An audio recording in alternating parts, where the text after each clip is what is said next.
ഈശോയിൽ എനിക്ക് ഏറ്റവും വാത്സല്യമുള്ള സഹോദരങ്ങളെ, നമ്മുടെ ക്രൈസ്തവ ജീവിതത്തിലെ നവീകരണത്തിൻ്റെ ഒരു കാലയളവാണ് വലിയ നോമ്പ്. നമ്മുടെ സഭ ഒരുപക്ഷെ നോമ്പുകളെ ആധ്യാത്മികതയുടെ അടയാളമാക്കി മാറ്റുന്ന ഒരു സഭയാണ്. 100ഓളം ദിവസങ്ങൾ ആരാധന ക്രമവത്സരത്തിലെ നോമ്പിൻ്റെ ദിവസങ്ങളാണ്. അതിലേറ്റവും പ്രധാനപ്പെട്ട നോമ്പാണ് വലിയ നോമ്പ്, 50 നോയമ്പ്. നമ്മുടെ ജീവിതം ഒരു തീർത്ഥാടനമാണ്. അത് സ്വർഗത്തിലേക്കുള്ള തീർത്ഥാടനമാണ്. നാം നോമ്പുകാലത്ത് പ്രധാനമായിട്ടും ചിന്തിക്കേണ്ടത് ഒന്ന് തീർത്ഥാടകരാണെന്നുള്ള ചിന്തയാണ്. ഈ ലോകത്തിലെ എന്തൊക്കെ നിങ്ങൾ കൂട്ടിവെച്ചാലും നിങ്ങളുടെ ജീവിതത്തിൻ്റെ കണക്ക് പുസ്തകമല്ലാതെ ഒന്നും തന്നെ നിങ്ങൾക്ക് കൊണ്ടുപോകാനില്ല. അതുകൊണ്ട് നശ്വരമായ ഈ ലോകത്തിലെ അടിമകളാകാതെ ജീവിക്കാൻ നോമ്പുകാലം നമ്മൾ പ്രാപ്തരാക്കണം. നോമ്പുകാലത്ത് കഴുകലിൻ്റെ കാലഘട്ടമെന്നാണ് സഭാപിതാക്കന്മാർ പറയുന്നത്. നമ്മുടെ ജീവിതങ്ങളെ കഴുകി വൃത്തിയാക്കുന്ന ഒരു കാലയളവ്. ഈസ്റ്ററിനെ സഭാപിതാക്കന്മാരെ വിളിക്കുന്നത് കൊയ്ത്തുകാലമെന്നാണ്.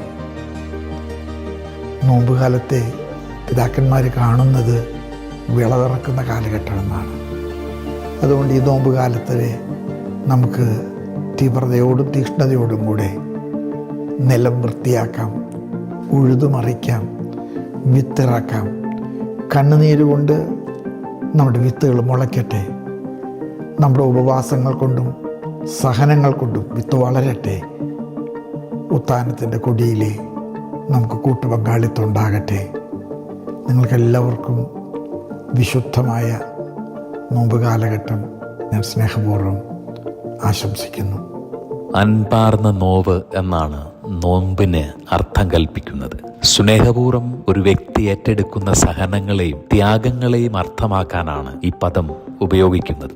ദൈവത്തെ ഏറ്റവും വലിയ സമ്പത്തായി തിരിച്ചറിയുകയും മിശിഹായുടെ കഷ്ടാനുഭവങ്ങളോട് താതാത്മ്യം പ്രാപിച്ചുകൊണ്ട് ലോകത്തിനും തനിക്കു തന്നെയും വേണ്ടി പരിഹാരങ്ങൾ ചെയ്യുകയും ചെയ്യുക എന്നതാണ് ക്രൈസ്തവ ചൈതന്യത്തിൽ നോമ്പ് അർത്ഥമാക്കുന്നത്. ദൈവത്തോട് ചേർന്നിരിക്കാൻ ഭക്ഷണപാനീയങ്ങളെ പരിപൂർണമായി ഉപേക്ഷിക്കുന്ന ഉപവാസവും ശരീരത്തിന്റെ ചോദനകളെ നിയന്ത്രിക്കുന്നതിന്റെ ഭാഗമായി ആഹാരങ്ങളിൽ നാം ചെലുത്തുന്ന കർശനമായ നിയന്ത്രണങ്ങളും കഷ്ടപ്പെടുന്ന സഹോദരങ്ങളെ നമുക്കുള്ളതിൽ നിന്ന് ഉദാരമായി പങ്കുവെച്ച് സഹായിക്കുന്നതും ആത്മാവിനെയും ശരീരത്തെയും തീർത്ഥാടനത്തിലൂടെ പാകപ്പെടുത്തുന്നതും നോമ്പിന്റെ സവിശേഷമായ നിഷ്ഠകളാണ്.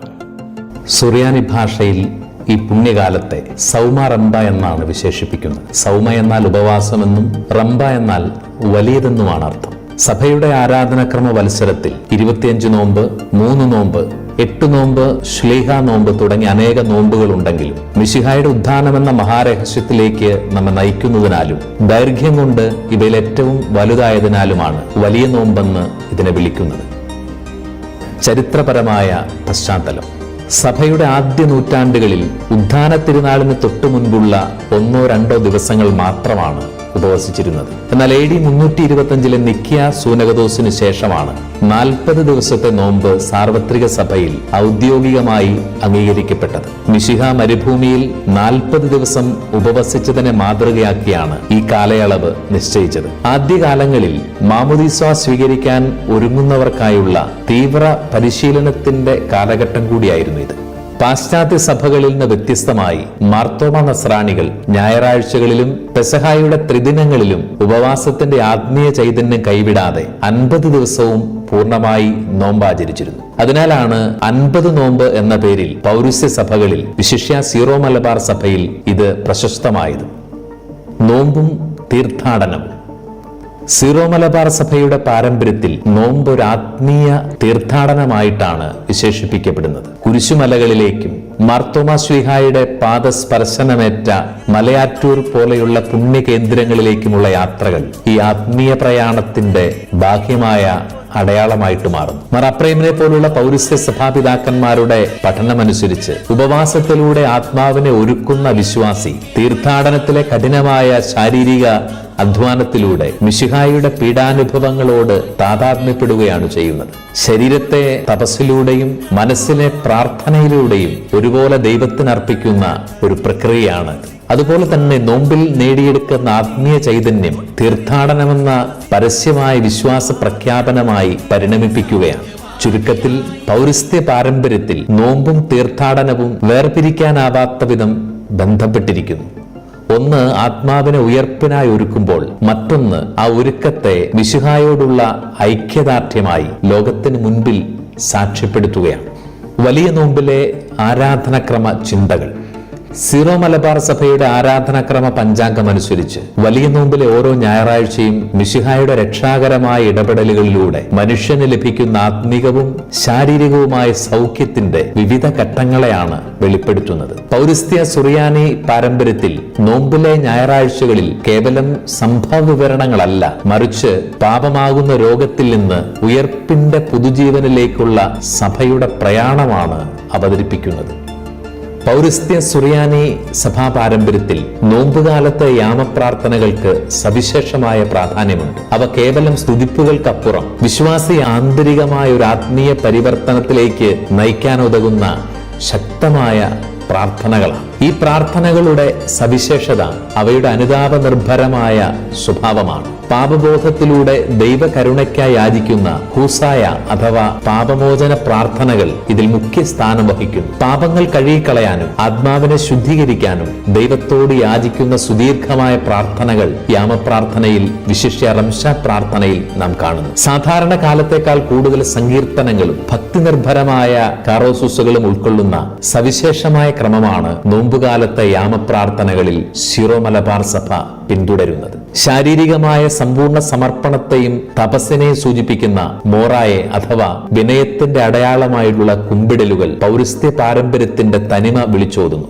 മാർ അപ്രേമിനെ പോലെയുള്ള സഭാപിതാക്കന്മാരുടെ ഗീതങ്ങളിലൂടെ മനുഷ്യന്റെ വീഴ്ചയും ദൈവത്തിന്റെ കരുണയെയും കുറിച്ചുള്ള ആഴമായ ആത്മീയ ദർശനം ഈ പ്രാർത്ഥനകൾ നൽകുന്നുണ്ട്. നോമ്പിലെ സവിശേഷ ദിനങ്ങളും ആചാരങ്ങളും. പേതുർത്ത ഞായർ വലിയ നോമ്പിലേക്ക് പ്രവേശിക്കുന്ന ആദ്യ ഞായറാഴ്ചയാണിത്. തിരിഞ്ഞുനോട്ടം, അവസാനിപ്പിക്കൽ എന്നൊക്കെയാണ് പേതുർത്ത എന്ന വാക്കിന്റെ അർത്ഥം. സുഭിക്ഷമായ ഭക്ഷണത്തിന്റെയും ആഘോഷങ്ങളുടെയും ദിവസങ്ങൾ അവസാനിപ്പിച്ച് ആത്മീയമായ ഒരു പോരാട്ടത്തിന് തുടക്കം കുറിക്കുന്നു എന്നതിനെ ഇത് സൂചിപ്പിക്കുന്നു. രുചികരമല്ലാത്ത ഭക്ഷണം കഴിക്കുന്ന ദിവസമെന്നും പേതുർത്ത എന്ന വാക്കിന് അർത്ഥം കൽപ്പിക്കാറുണ്ട്. വിഭൂതി തിങ്കൾ. സീറോ മലബാർ സഭ ഉൾപ്പെടുന്ന പൗരസ്ത്യ സുറിയാനി പാരമ്പര്യത്തിൽ വലിയ നോമ്പിലെ അനുതാപത്തിന്റെയും പ്രാശ്ചിത്വത്തിന്റെയും ഔദ്യോഗികമായ തുടക്കം വിഭൂതി തിങ്കളാഴ്ചയാണ്. ശുദ്ധിയുള്ള തിങ്കൾ, ക്ലീൻ മൺഡേ എന്നും പൗരസ്ത്യ സഭകളിൽ, പ്രത്യേകിച്ച് ഗ്രീക്ക് സുറിയാനി സഭകളിൽ ഈ ദിവസത്തെ വിശേഷിപ്പിക്കാറുണ്ട്. നോമ്പുകാലത്തേക്ക് പ്രവേശിക്കുമ്പോൾ ശരീരവും ആത്മാവും ഭവനവും ശുദ്ധീകരിക്കുക എന്ന ലക്ഷ്യത്തോടെ ആയിരുന്നു ഈ ആചരണം. പണ്ടുകാലങ്ങളിൽ നസ്രാണി ക്രിസ്ത്യാനികൾ നോമ്പിന് മുൻപായി തങ്ങളുടെ പാത്രങ്ങളും ഭവനങ്ങളും കഴുകി വൃത്തിയാക്കി ആത്മീയമായൊരു പുതിയ തുടക്കം കുറിക്കുന്ന പാരമ്പര്യമുണ്ടായിരുന്നു. ലത്തീൻ സഭയിൽ വിഭൂതി ബുധനാഴ്ച, ആഷ് വെനസ്ഡേ നോമ്പ് ആരംഭിക്കുമ്പോൾ പൗരസ്ത്യ സഭകളിൽ വലിയ നോമ്പിലെ ഒന്നാം ഞായറാഴ്ച തന്നെ നോമ്പിന്റെ ഒരുക്കം തുടങ്ങുന്നു. എന്നാൽ നോമ്പിലെ ഭക്ഷണ വർജനവും ഉപവാസവും ആരംഭിക്കുന്നത് തൊട്ടടുത്ത തിങ്കളാഴ്ച മുതലാണ്. അതിനാൽ ഇതിനെ നോമ്പിന്റെ യഥാർത്ഥ കവാടമായി കരുതുന്നു. ഭസ്മം പൂശൽ എന്ന ആചാരം. യഥാർത്ഥ പൗരസ്ത്യ സുറിയാനി ക്രമത്തിൽ ഭസ്മം പൂശുന്ന ചടങ്ങ് ഉണ്ടായിരുന്നില്ല. എന്നാൽ ലത്തീൻ സഭയുമായുള്ള സമ്പർക്കത്തിലൂടെ, പ്രത്യേകിച്ച് 16-ാം നൂറ്റാണ്ടിലെ ഉദയംപേരൂർ സൂനകദോസിന് ശേഷമാണ് സീറോ മലബാർ സഭയിൽ വിഭൂതി ബുധനിലെ ചടങ്ങുകൾക്ക് സമാനമായി ഭസ്മം പൂശുന്ന രീതി പ്രചാരത്തിൽ വന്നത്. പഴയ നിയമത്തിലെ പശ്ചാത്താപത്തിന്റെ പ്രതീകമായ ഭസ്മം മനുഷ്യജീവിതത്തിന്റെ നശ്വരതയെ ഓർമ്മിപ്പിച്ചുകൊണ്ട് അനുതാപത്തിലേക്ക് നമ്മളെ ക്ഷണിക്കുന്ന ഒരു ആത്മീയ പ്രതീകമായിട്ടാണ് മാറുന്നത്. ലാസറിന്റെ വെള്ളിയും കൊഴുക്കട്ട ശനിയും. ഓശാന ഞായറിന് മുൻപുള്ള വെള്ളിയാഴ്ച മിശിഹ ലാസറിനെ ഉയർപ്പിച്ചതിനെയാണ് ആരാധനക്രമത്തിൽ അനുസ്മരിക്കുന്നത്. തൊട്ടടുത്ത ദിവസമായ ശനിയാഴ്ചയെ കൊഴുക്കട്ട ശനി എന്ന് സീറോ മലബാർ സഭയുടെ പുരാതന പാരമ്പര്യങ്ങളിൽ മുതൽ വിശേഷിപ്പിക്കുന്നു. ആ ശനിയാഴ്ചത്തെ തിരുവചന വായന ബഥാനിയായിൽ ലാസറിന്റെ ഭവനത്തിൽ ഈശോ വിരുന്നിനിരിക്കുന്ന രംഗമാണ്. ബഥാനിയായിൽ ഈശോയ്ക്ക് ലഭിച്ച വിരുന്നിന്റെയും മറിയം അവിടുത്തെ പാദങ്ങളിൽ പുരട്ടിയ പരിമള തൈലത്തിന്റെയും ഓർമ്മയ്ക്കായി വീടുകളിൽ കൊഴുക്കട്ടയുണ്ടാക്കി കുരിശു വരച്ച് ഭക്ഷിക്കുന്ന മനോഹരമായ പാരമ്പര്യം സുറിയാനി ക്രിസ്ത്യാനികളുടെ ഇടയിൽ നിലനിന്നിരുന്നതിനാലാണ് ഓശാന ഞായറിന് മുൻപുള്ള ശനിയാഴ്ചയെ കൊഴുക്കട്ട ശനിയെന്ന് വിളിച്ചിരുന്നത്. പീഡാനുഭവ ആഴ്ച. പീഡാനുഭവ ആഴ്ചയെ സൂചിപ്പിക്കാൻ സുറിയാനിയിൽ ഉപയോഗിക്കുന്ന വാക്ക് കഷ്ടാനുഭവം അല്ലെങ്കിൽ പീഡാനുഭവം എന്നർത്ഥം വരുന്ന ഹാശ എന്നതാണ്. മിശിഹായുടെ കഷ്ടാനുഭവങ്ങളെയും മരണത്തെയും അനുസ്മരിക്കുന്ന ഹാശ ആഴ്ച സഭയെ സംബന്ധിച്ചിടത്തോളം ഏറ്റവും വിശുദ്ധമായ അനുസ്മരണങ്ങളുടെ സമയമാണ്. ഓശാന ഞായർ. പീഡാനുഭവ ആഴ്ചയിലെ തുടക്കം ഓശാന ഞായർ ആചരണത്തോടുകൂടിയാണ്. ഈശോയുടെ ജെറൂസലേമിലേക്കുള്ള രാജകീയ പ്രവേശനം, കുരുത്തോലകളേന്തിയുള്ള ജനക്കൂട്ടത്തിന്റെ മിശിഹായെ രാജാവായി സ്വീകരിക്കുന്നതിന്റെ ഓർമ്മ, ഇതെല്ലാം ഓശാന ഞായറിനെ സജീവമാക്കുന്ന അനുസ്മരണങ്ങളാണ്. മിശിഹ സമാധാനത്തിന്റെ പ്രതീകമായ കഴുതക്കുട്ടിയുടെ പുറത്ത് എഴുന്നള്ളുന്നത് പൗരസ്ത്യ സുറിയാനി ദൈവശാസ്ത്രത്തിൽ കെൻലാനൂസോ അഥവാ ദൈവത്തിന്റെ താഴ്മയായിട്ടാണ് കാണുന്നത്. മനുഷ്യവംശത്തെ വീണ്ടെടുക്കാൻ ദൈവം എത്രത്തോളം വിനീതനായി എന്നതിന്റെ അടയാളമാണ്. പൗരസ്ത്യ സുറിയാനി പാരമ്പര്യമനുസരിച്ച് ഓശാന പ്രദക്ഷിണത്തിൽ കുരുത്തോലകൾക്കൊപ്പം സ്ലീവായും വഹിക്കുന്ന പതിവുണ്ട്. മിശിഹായുടെ രാജ്യത്വം കുരിശിലെ ബലിയിലൂടെയാണ് പൂർത്തിയാകുന്നതെന്നും ജെറൂസലേമിലേക്കുള്ള പ്രവേശനം യഥാർത്ഥത്തിൽ ബലിപീഠത്തിലേക്കുള്ള അവിടുത്തെ യാത്രയാണെന്നുമുള്ള യാഥാർത്ഥ്യമാണ് ഇത് വിളിച്ചോതുന്നത്. പെസഹ വ്യാഴം.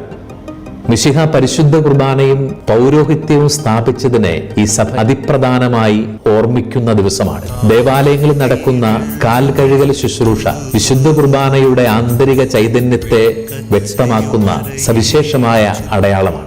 പെസഹ അപ്പവും പാലും വീടുകളിൽ തയ്യാറാക്കുന്ന ആചാരം സുറിയാനി ക്രിസ്ത്യാനികളുടെ ഏറ്റവും സവിശേഷമായ പാരമ്പര്യത്തിന്റെ ഭാഗമാണ്. കുരുത്തോലകൾ മുറിച്ച് കുരിശിന്റെ ആകൃതിയിൽ വെച്ച പെസഹ അപ്പം മുറിച്ചു ഭക്ഷിക്കുന്നത് മിശിഹ തന്റെ ശരീരം മുറിച്ചു നൽകിയതിനെ അനുസ്മരിപ്പിക്കുന്ന കുടുംബങ്ങളിൽ നടക്കുന്ന ആചാരമാണ്. പീഡാനുഭവ വെള്ളി. മിശിഹായുടെ ആത്മബലിയോടുള്ള വിശ്വാസിയുടെ ഹൃദയപൂർവകമായ ഐക്യപ്പെടലാണിത്. പൗരസ്ത്യ സുറിയാനി പാരമ്പര്യമനുസരിച്ച് പീഡാനുഭവ വെള്ളി എന്നത് കേവലം ഒരു ദുഃഖാചരണമല്ല, മറിച്ച് മിശിഹായുടെ മരണത്തിലൂടെ കൈവന്ന വിജയത്തിന്റെ പ്രഘോഷണം കൂടിയാണ്. പറുദീസയിലെ ജീവവൃക്ഷത്തിന് പകരമായിട്ടാണ് പൗരസ്ത്യ പിതാക്കന്മാർ സ്ലീവായെ കാണുന്നത്. പീഡാനുഭവ വെള്ളിയാഴ്ച മരണത്തിന്റെ ഉപകരണമെന്ന നിലയിലല്ല, മറിച്ച് ജീവൻ നൽകുന്ന വൃക്ഷമായിട്ടാണ് കുരിശിനെ നാം വണങ്ങുന്നത്. മറ്റു പല സഭാ പാരമ്പര്യങ്ങളും ഈശോയുടെ മരണത്തിൽ ഈ ദിവസത്തെ ശ്രദ്ധ കേന്ദ്രീകരിക്കുമ്പോൾ പൗരസ്ത്യ സുറിയാനി ദൈവശാസ്ത്രം ഊന്നൽ നൽകുന്നത് മിശിഹ മരിച്ചവർക്കിടയിലേക്ക് ഇറങ്ങിച്ചെന്ന് ആദാമും ഹൗവയും അടക്കമുള്ളവരെ മോചിപ്പിക്കുന്നതിലാണ്. മരണം അവസാനമല്ല, വിജയത്തിന്റെ തുടക്കമാണെന്ന ചിന്തയാണ്. മിശിഹ കുരിശിൽ കിടക്കുമ്പോൾ അനുഭവിച്ച പീഡകളെ അനുസ്മരിച്ചുകൊണ്ട് വിശ്വാസികൾ പള്ളികളിൽ നിന്ന് കയ്പുനീർ കുടിക്കുന്ന പതിവ് കേരളത്തിലെ നസ്രാണികൾക്കിടയിൽ പുരാതന കാലം മുതലേ ഉണ്ട്. മിശിഹായുടെ കഷ്ടാനുഭവങ്ങളിൽ പങ്കുചേരുന്നതിന്റെ അടയാളമായിട്ടാണ് ഈ ആചാരത്തെ മനസ്സിലാക്കുന്നത്. കുരിശിനെ രക്ഷയുടെ അടയാളമായി വണങ്ങുന്ന സ്ലീവാവന്ദനവും മിശിഹായുടെ പീഡാനുഭവ യാത്രയെ അനുസ്മരിക്കുന്ന പ്രദക്ഷിണവും പീഡാനുഭവ വെള്ളിയാഴ്ചത്തെ ആചാരങ്ങളിൽ വളരെ പ്രധാനപ്പെട്ടതാണ്. യെശയ്യാ 53 അധ്യായത്തിലെ സഹനദാസനെ കുറിച്ചുള്ള പ്രവചനങ്ങളും പീഡാനുഭവ വായനകളും ഈ ദിവസത്തിന്റെ സവിശേഷതകളാണ്. പൗരസ്ത്യ സുറിയാനി പാരമ്പര്യത്തിൽ പീഡാനുഭവ ശനിയാഴ്ചയെ വിശ്രമത്തിന്റെ ശനി എന്നാണ് വിളിക്കുന്നത്. ദൈവം സൃഷ്ടികർമ്മം പൂർത്തിയാക്കി 7-ാം ദിവസം വിശ്രമിച്ചതുപോലെ തന്റെ രക്ഷാകര ദൗത്യം പൂർത്തിയാക്കി ഈശോ കല്ലറയിൽ വിശ്രമിച്ച ദിവസമാണിത്. മരണത്തിന്റെ മേലുള്ള സമ്പൂർണ്ണ വിജയത്തിന് തൊട്ടു മുൻപുള്ള ശാന്തതയെ സൂചിപ്പിക്കുകയാണ് പീഡാനുഭവ ശനി. ഇപ്പോൾ പീഡാനുഭവ ശനിയിൽ പ്രത്യേക കുർബാനയും പുത്തൻ തീയുടെയും പുത്തൻ വെള്ളത്തിന്റെയും ആശീർവാദവും നമുക്ക് കാണാൻ കഴിയും. എന്നാൽ ഉയർപ്പ് തിരുനാളിന്റെ കർമ്മങ്ങൾ ശനിയാഴ്ച വൈകുന്നേരങ്ങളിലാണ് ആരംഭിച്ചിരുന്നത്. ആ കർമ്മത്തിൽ മാമോദീസ സ്വീകരിക്കാൻ ഒരുങ്ങിയവർ മാമോദീസ സ്വീകരിച്ചിരുന്നു. ഈ മാമോദീസ പരികർമ്മത്തിൽ നിന്നും ഉടലെടുത്തതാണ് പുത്തൻ തീയുടെയും പുത്തൻ വെള്ളത്തിന്റെയും കർമ്മങ്ങൾ. ഇന്ന് നമ്മൾ ഉയർപ്പ് തിരുനാളിന്റെ ഈ കർമ്മങ്ങൾ വിഭജിച്ച് നടത്തുകയാണ് ചെയ്യുന്നത്. നമ്മുടെ മാമോദീസായെ കുറിച്ച് ചിന്തിക്കാനും അത് മിശിഹായുടെ മരണത്തിലും ഉദ്ധാനത്തിലുമുള്ള പങ്കുചേരലാണെന്ന് ധ്യാനിക്കാനും നമ്മെ സഹായിക്കുന്നതാണ് പീഡാനുഭവ ശനിയുടെ തിരുക്കർമ്മങ്ങൾ. വലിയ നോമ്പെന്നത് കേവലം ബാഹ്യമായ അനുഷ്ഠാനങ്ങളല്ല, മറിച്ച് ഹൃദയത്തിന്റെ പരിവർത്തനമാണ്. പാപങ്ങളെ ഓർത്ത് മനസ്തപിക്കാനും ദൈവത്തിന്റെ കരുണയ്ക്കായി യാചിക്കാനും ഈ കാലം നമ്മെ ക്ഷണിക്കുന്നു. കണ്ണുനീരോടെ പ്രാർത്ഥിക്കുന്ന തന്റെ സഭയെ മിശിഹ തന്റെ കരുണയാൽ വിശുദ്ധീകരിക്കും. ഉപവാസവും പ്രാർത്ഥനയും ദാനധർമ്മവും വഴി പഴയ മനുഷ്യനെ ഉപേക്ഷിച്ച് ഉദ്ധിതനായ മിശിഹായോടൊപ്പം പുതിയ മനുഷ്യനായി ഉയർത്തെഴുന്നേൽക്കാൻ സൗമാറമ്പ നമുക്ക് അവസരമൊരുക്കുകയാണ്. പൗരസ്ത്യ സുറിയാനി ദൈവശാസ്ത്രത്തിന്റെയും സീറോ മലബാർ നസ്രാണികളുടെ പൗരാണിക പാരമ്പര്യങ്ങളുടെയും ചൈതന്യം ഉൾക്കൊണ്ടുകൊണ്ട് ഈ നോമ്പുകാലം നമ്മുടെ ആത്മാക്കളുടെ വീണ്ടെടുപ്പിന്റെ സമയമായിട്ട് മാറട്ടെ. സഭയോടൊത്ത് മിശിഹായുടെ ഏക ശരീരമെന്ന അനുഭവത്തിൽ ഈ നോമ്പുകാലത്തെ അർത്ഥപൂർണമാക്കാൻ നമുക്ക് സാധിക്കട്ടെ.